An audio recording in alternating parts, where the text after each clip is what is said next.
안녕하세요. 50억 아빠입니다. 요즘 코인 시장에 큰 뉴스들이 연달아 나오고 있는데 그만큼 중요한 변곡점을 지나는 시기라고 생각됩니다. 먼저 바람 잘 날 없는 코인 시장에 등장한 새로운 악재에 대해서 설명드리고 이보다 놀라운 시장의 호재들을 이어서 설명드린 뒤 마지막으로 비트코인의 2025년 가격 전망에 대해 말씀드리겠습니다. 먼저 악재는 미국 정부에서 그동안 잘 보관해오던 비트코인을 갑자기 매도하기 시작했다는 것입니다. 현재 시장에는 아직 끝나지 않은 마운트곡스 상환 물량과 파산한 암호화폐 금융회사인 제네시스의 상환 물량에 이어 독일 정부의 매도 물량이 끝나자 이번엔 미국 정부가 비트코인을 매도하기 시작하면서 첩첩산중의 실현의 길을 지나가고 있습니다. 8월 14일 미국 정부는 실크로드에서 압수한 비트코인 10,000개를 코인베이스 프라임으로 전송하게 됩니다. 먼저 실크로드란 비트코인 초기 시절에 전 세계 모든 마약류를 비롯해 온갖 불법적인 거래를 취급하던 다크웹 마켓플레이스입니다. 미국 정부는 실크로드 운영자와 실크로드가 보유한 비트코인을 해킹해서 가지고 있던 해커를 잡아서 막대한 양의 비트코인을 몰수했고 그렇게 확보한 비트코인을 과거 여러 차례에 걸쳐 매각한 사례가 있습니다. 한동안 이와 관련된 소식이 없이 잠잠하던 시기에 갑자기 미국이 실크로드 압수 지갑에 잠들어 있던 비트코인을 움직이기 시작한 것인데요. 실크로드와 관련된 비트코인을 보유하고 있던 곳은 미국 연방보안국으로 이곳은 법원 명령에 따라 몰수된 자산, 특히 암호화폐와 관련된 자산을 관리하고 매각하는데 연방보안국과 코인베이스와의 계약에 따르면 비트코인 매각이 필요한 경우 코인베이스 프라임으로 비트코인을 이체해 매각할 수 있게 되어 있습니다. 그러므로 연방보안국이 코인베이스 프라임으로 비트코인을 보냈다는 것은 이미 비트코인을 팔았거나 매각이 임박한 것이 확실하다고 봐야 하는 상황입니다. 문제는 여기서부터인데 미국 정부에서 갑자기 비트코인 매도 움직임을 시작한 것이 트럼프가 비트코인 컨퍼런스에서 비트코인을 절대 팔지 말라고 발언한 이후에 시작되었다는 것입니다. 사실상 바이든 해리스 정부에서 트럼프를 정치적으로 공격하기 위하여 비트코인 매도를 시작했다고 봐야 하는 상황이라는 것이고 현재 미국 정부의 실크로드 주소에는 19,800개의 비트코인이 남아있는 상황인데 그렇다면 남아있는 비트코인 역시도 미국이 매도할 가능성을 열어두어야 하는 상황입니다. 이 물량 자체는 굉장히 크다고 볼 수는 없지만 미국이 비트코인을 매도한다는 사실 자체가 현재 공포 분위기에 있는 시장에 엎친 데 덮친 격을 불러오며 개인 투자자들의 투심을 꺾는 소식이라는 점에서 우리가 주의를 해야 할 부분이라고 할 수 있겠습니다. 한편 러시아에서는 블라디미르 푸틴 대통령이 암호화폐 규제 노력을 추진하라는 지시를 직접 내리면서 러시아 중앙은행과 재무부가 손을 잡고 국영 암호화폐 거래소 설립 방안을 추진하고 있습니다. 저번 영상에서 러시아에서 암호화폐 채굴을 합법화하고 국제 간 암호화폐 결제를 허용하는 법안을 통과시키면서 이것이 시사하는 바에 대하여 말씀드린 바가 있습니다. 그런데 여기에 더하여 신속하게 국영 암호화폐 거래소 설립까지 추진을 이어간다는 것은 러시아 정부에서 암호화폐를 공식적인 금융자산으로 인정한다는 의미로 암호화폐를 기반으로 한 경제 활동을 활성화시키려는 목적이 있습니다. 우크라이나 전쟁 이후 러시아는 미국과 동맹국들의 경제 제재로 스위프트에서 퇴출되었습니다. 스위프트란 전 세계 은행끼리 돈을 주고받을 때 사용하는 국제 통신망으로 여기서 퇴출된다는 것은 러시아가 국제 금융거래에서 고립된다는 의미로 경제적으로 심각한 타격을 받게 됩니다. 그래서 러시아는 자국 통화인 루블과 중국의 위안화를 가지고 대안을 모색하지만 두 국가의 화폐는 모두 전 세계 결제 시스템에서 차지하는 비중이 낮기 때문에 국제 간 결제 능력에서 상당한 제약을 받고 있었습니다. 러시아는 스위프트를 대체할 시스템을 도입하려고 했으나 첫째로 기술적 한계에 부딪히고 둘째로 국제 간 연결성이 떨어진다는 문제로 여전히 국경 간 결제 문제를 해결하지 못하게 됩니다. 이에 따라 러시아는 자국 경제의 급격한 붕괴를 막고 루블화의 가치 폭락을 방어하기 위해 기준금리를 전례 없는 수준인 20%까지 인상하고 다양한 조치를 취하게 되는데 여전히 러시아의 현재 국제결제 수단으로는 스위프트 퇴출의 난관을 극복하지 못하고 있던 상황이었습니다. 그래서 러시아는 이 난관을 타개하기 위한 목적으로 코인을 선택하게 된 것입니다. 러시아는 암호화폐를 화폐의 일종으로 사용할 목적으로 더욱 체계적으로 관리와 활용을 하기 위하여 정부 차원에서 움직이는 것으로 보입니다. 이에 따라 암호화폐 기반의 경제 활동이 증가하면서 앞으로 실물 경제에서 암호화폐의 사용 사례와 수요가 증가할 것으로 보입니다. 그렇다면 우리가 다음으로 주목해야 할 것은 러시아 국영 암호화폐 거래소에 어떤 코인이 상장되는가가 다음으로 중요해집니다. 이것들이 실물 결제와 국제 간 결제에 실제로 쓰이게 될 코인이 될 것이기 때문입니다. 비트코인과 이더리움은 당연히 상장이 될 것이고 결제 수단으로 가장 많이 쓰이는 라이트코인도 추후에 대상이 될 가능성이 있다고 생각됩니다. 미국의 암호화폐 결제 기업인 비트페이의 자료에 따르면 라이트코인은 현재 일반적인 거래에서 비트코인과 이더리움보다도 더 많은 결제가 이루어지는 코인으로 비트코인의 점유율인 24.97%보다 높은 34.31%의 결제 점유율을 차지하고 있습니다. 또 다른 암호화폐 결제 업체인 코인게이트에서 발표한 24년 2분기 보고서에서는 라이트코인의 결제 점유율이 스테이블코인인 USDT와 비트코인에 이어 세 번째로 높은 14.3%의 점유율을 기록했으며 라이트코인의 작년 대비 결제 건수가 67% 급증하면서 지속적인 성공을 이루고 있다고 밝혔습니다. 러시아에서 자국 내 암호화폐 채굴을 합법화시켰다는 것은 채굴 기반 암호화폐가 주목받을 수 있다는 뜻인데 라이트코인은 작업 증명 방식의 채굴 코인으로 가장 오래된 알트코인 중 하나이자 비트코인에서 최초로 하드포크되어 나온 코인입니다. 이에 따라 비트코인의 대부분의 기능을 가지고 있습니다. 대표적으로 비트코인과 같이 반감기가 존재하며 8,400만 개라는 공급이 제한된 발행량을 가지고 있습니다. 비트코인이 가치를 보존하기 위해 만들어졌다면 라이트코인은 빠른 결제 속도와 낮은 수수료를 장점으로 실생활에서 더 효율적인 결제 수단으로 사용되기 위하여 설계되었습니다. 현재 라이트코인 차트를 보면 완전히 바닥 중 바닥에 위치해 있다는 사실을 알 수 있고 2022년 6월 이후에 2년에 걸쳐 지지선을 형성해 오고 있어서 현 시점 가격이 좋고 언제 펌핑을 줄 것인가는 알 수 없지만 앞으로 글로벌 트렌드가 암호화폐 결제를 채택하는 흐름으로 진행되면서 개인적으로 미래를 기대할 수 있는 코인이라고 생각합니다. 다만 주의할 점은 라이트코인은 탈중앙화된 암호화폐로 특정 국가의 통제에서 벗어나 있는 코인이지만 라이트코인의 창시자가 구글에서 일했던 엔지니어로 미국 출신이며 초기 개발 역시 미국에서 이루어졌다는 점입니다. 창시자가 미국인이라는 이유로 러시아에서 채택하지 않을 가능성도 있습니다. 하지만 초기 기원은 미국에서 시작되었지만 현재 라이트코인은 특정 국가에 종속되어 있지 않습니다. 그렇기 때문에 채굴 기반이자 실물경제 결제 수단으로서 가장 많이 쓰이는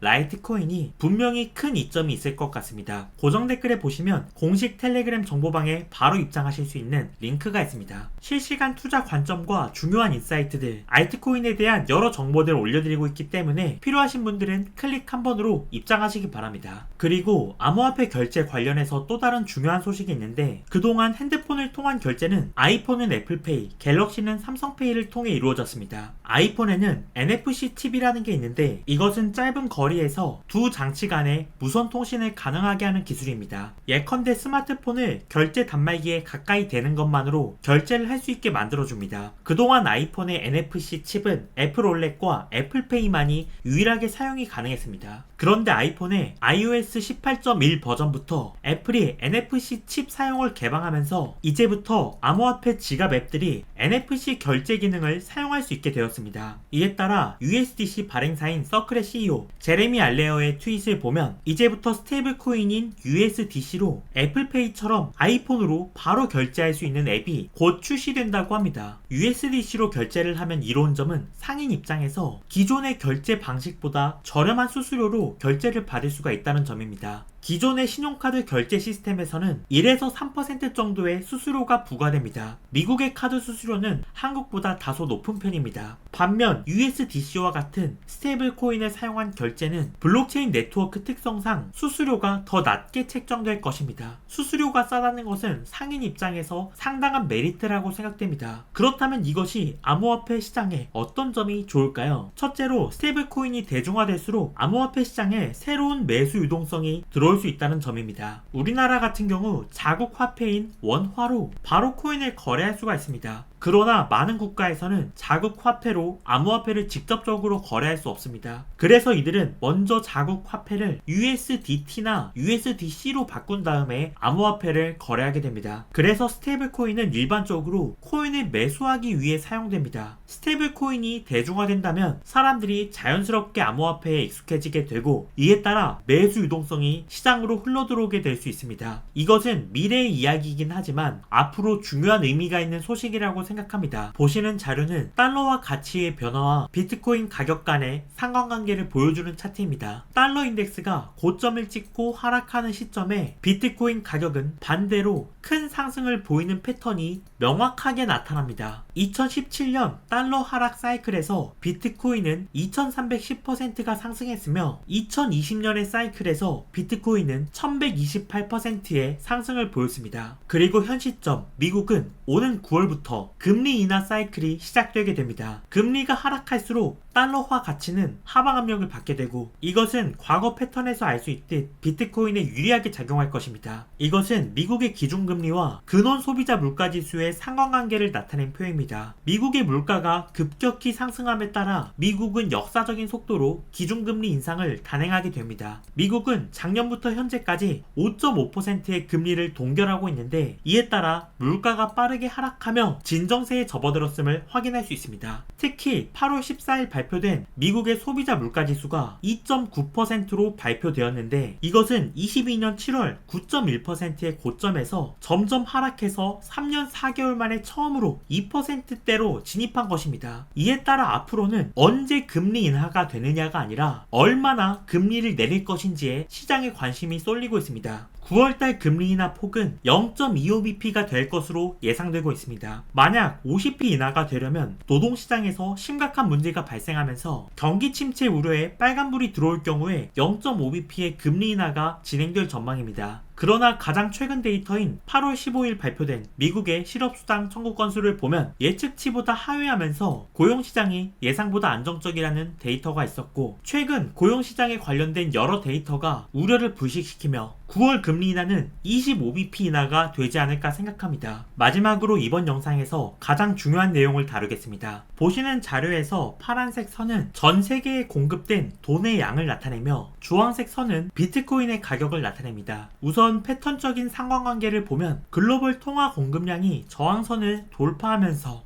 상승하기 시작하면 이 시기에 비트코인이 크게 상승했다는 사실을 알 수 있습니다. 2016년부터 2017년까지의 사이클에서도 확인할 수 있고 2020년부터 2021년 사이의 사이클에서도 이를 확인할 수 있습니다. 그리고 현재가 되어 글로벌 통화 공급량이 저항선을 돌파하면서 새로운 상승 사이클이 시작되고 있음을 알 수 있습니다. 이것은 굉장히 중요한 의미를 시사하는데 전 세계에 공급되는 돈의 총량은 반드시 계속해서 증가할 수밖에 없는 구조로 되어 있습니다. 그리고 돈의 총량이 증가하면 돈의 가치가 떨어지고 반대로 물가가 상승합니다. 왜 돈의 총량은 증가할 수밖에 없을까요? 돈의 총량이 증가하지 않으면 전 세계의 글로벌 경제 시스템이 붕괴되기 때문입니다. 이것은 전 세계 은행 시스템이 부분 준비금이라는 제도에 의해 운영되기 때문입니다. 예를 들어 은행의 부분 준비금이 10%라고 하겠습니다. 고객이 은행에 찾아와 100만원을 예치하면 은행은 실제로 10만원만 보유하고 남은 90만원은 다른 사람에게 대출을 해줄 수가 있게 됩니다. 이렇게 대출된 돈은 경제에서 돌고 돌아 누군가에 의해 다시 은행으로 돌아오게 됩니다. 은행은 대출로 인해 발생한 새로운 돈을 다시 예금받은 뒤 이 예금을 10%만 보유하고 남은 90%를 또다시 대출해주게 됩니다. 그리고 이 과정은 끝없이 반복됩니다. 이로 인해 금융 시스템 안에서 실제로 존재하지 않는 돈이 계속 증가하게 되고 금융 시스템 안에 부채가 계속 증가하게 됩니다. 이 부채는 나중에 갚아야 할 원금과 이자가 됩니다. 실제로 존재하지 않는 돈이 대출로 인해 계속 증가하게 되면서 이 부채를 갚기 위해서는 계속해서 경제에 새로운 돈이 공급되어야 합니다. 새로운 돈이 공급되지 않으면 불황이 찾아오게 되고 경제 주체들이 대출을 갚기 어려워지게 되며 이에 따라 금융 시스템 붕괴로 이어지게 됩니다. 그러므로 전 세계에 존재하는 돈의 총량은 장기적으로 무한히 증가할 수밖에 없는 구조를 가지고 있으며 경제에 존재하는 돈이 계속 증가함에 따라 돈의 가치는 계속해서 하락하게 됩니다. 이에 따라 고정된 공급량을 통해 가치를 담아내기 위해 탄생한 비트코인은 돈의 가치가 하락함에 따라 장기적으로 가치가 계속 우상향하게끔 설계되어 있습니다. 비트코인의 상승 사이클은 경제의 돈의 총량이 횡보를 지나 지나 증가하는 시기에 주로 찾아왔습니다. 미국의 M2 통화 공급량을 보면 전년 대비 증가율이 하락 사이클을 지나 새로운 상승 사이클로 접어들고 있습니다. 미국의 M2 통화 공급량은 역사적으로 비트코인과 매우 밀접한 상관관계를 보여줍니다. 또한 이 차트와 같이 글로벌 통화 공급량이 코로나 팬데믹 당시 무제한 양적 완화 정책으로 급격하게 증가한 이후 이로 인해 전 세계적으로 폭발적인 물가 상승이 일어나며 전 세계 중앙은행은 금융 시스템에서 돈을 회수하기 위한 양적 긴축 정책을 펼쳤으며 이에 따라 글로벌 통화 공급량은 조정 구간을 거치게 되고 이에 따라 비트코인도 이 영역 안에서 움직였음을 알 수 있습니다. 그러나 물가 상승이 잡히기 시작하면서 전 세계 중앙은행들이 일제히 금리 인하 사이클을 시작함에 따라 긴축 사이클이 끝나고 또다시 통화정책이 완화되는 사이클로의 새로운 진입이 시작되고 있습니다. 전 세계의 돈의 총량이 다시 증가하면 비트코인은 과거 반감기 패턴과 마찬가지로 새로운 상승 사이클에 접어들게 될 것이라고 개인적으로 생각하고 있습니다. 이에 따라 우리는 여태까지 보지 못한 비트코인의 새로운 가격을 보게 될 것이라고 생각합니다. 그날까지 우리에게 찾아올 많은 고난과 역경을 이겨내기 위하여 용기가 필요할 것입니다. 우리 모두에게 용기가 함께하기를 바랍니다. 이번 영상은 여기서 마치겠습니다. 영상이 도움이 되셨다면 구독과 좋아요, 알람 설정 부탁드립니다. 그리고 텔레그램 정보방에서도 열심히 정보 올려드리고 있으니 필요하신 분들은 입장하시기 바랍니다. 시청해주셔서 감사합니다.